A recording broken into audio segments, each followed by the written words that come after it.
David Cameron held a summit this week to discuss racism in football. The Prime Minister's vowed to stop the sport being dragged back into what he calls the bad old days of the past. Culture Secretary, and I have to say this very carefully, Jeremy Hunt, was at the meeting. He says there's a lot less racism in the game now, but there's always room for improvement.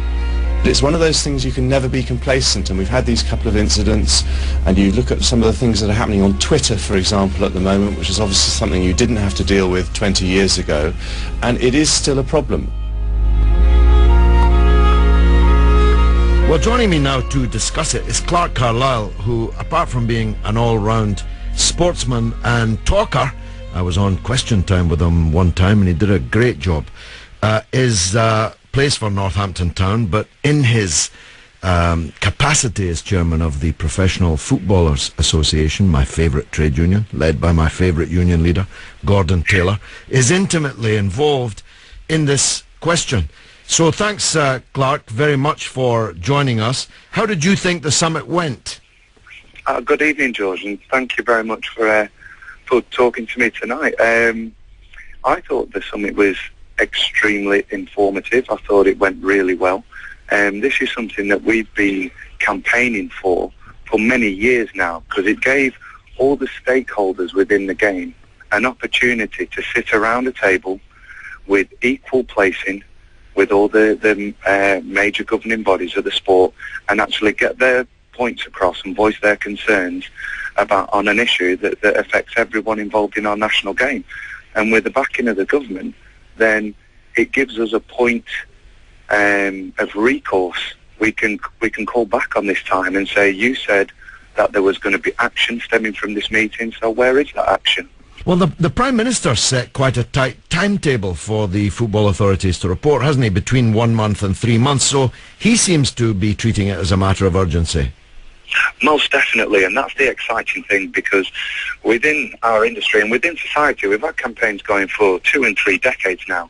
People have talked, we've had summit after summit, meeting after meeting, but we're tired of the same old rhetoric, you know. It's about time we saw some action and some definitive and affirmative action on a topic as important to the general society as discrimination. Yeah, I mean, I've been complimenting the PFA and even the FA, actually, on the efforts that they've made to kick racism out of football. And of course, by comparison with some other countries, not far distant from here, even recently in Spain, and in Portugal, we have done well.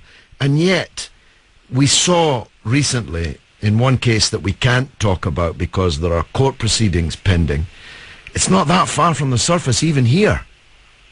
Most definitely. You know, we do pride ourselves on the fact that we're a leading light, you know, especially amongst nations. The standards of attitudes and behaviours when it comes to matters of discrimination, I think we are definitely ahead of the curve in this country. But when people talk and judge and castigate football, they set football aside as an entity in itself, when every professional footballer has come from his local community and a member of general society. So, you know, it's only because of the high-profile nature of the job that these opinions that are brought forward are brought to the fore. They're not representative of football, they're representative of our communities, and that's where the battle has to be taken. So, as long as discrimination as long as it exists in society, then it will exist in football, but we can be the leading light. You'd think, though, that highly paid professionals would be able to keep a lid on any prejudice they do have, if only for the sake of their own checks. But let me move on to an issue that hasn't been as well ventilated, and that's the question of homophobia in football. We had this ridiculous campaign, didn't we, amongst many fans against Graham Lasso, who was at the summit, who was a fantastic footballer for many years, an international player. He was targeted as being gay when he isn't gay, not that it would matter either way. It seems on the basis that he read The Guardian. It's utterly ludicrous, and I think it boils down to the base level perception and language use. You know, it's it's created, it's used as a derogatory term, homosexuality, as though it reflects on a person's worth.